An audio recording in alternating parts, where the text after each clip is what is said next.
صراحة ما عندي كلمة يعني بخصوص لن نقبل، لن نسمح. أبو أحمد موجود، لكن أنا على قضية المخيار أنا أتمنى يعني أن من ذوي أي معتقل أنه يعني يجون ويتكلمون ويبينون شنو قضيته. أنا عن نفسي وأعتقد كثير من إخواني ما يعلمون عن قضية محمد المخيار إلا بعد الحين.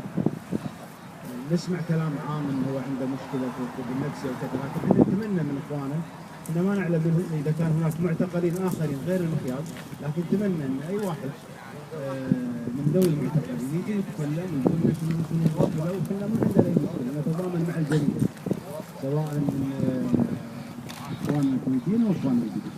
أترك الآن أبو أحمد يتكلم عن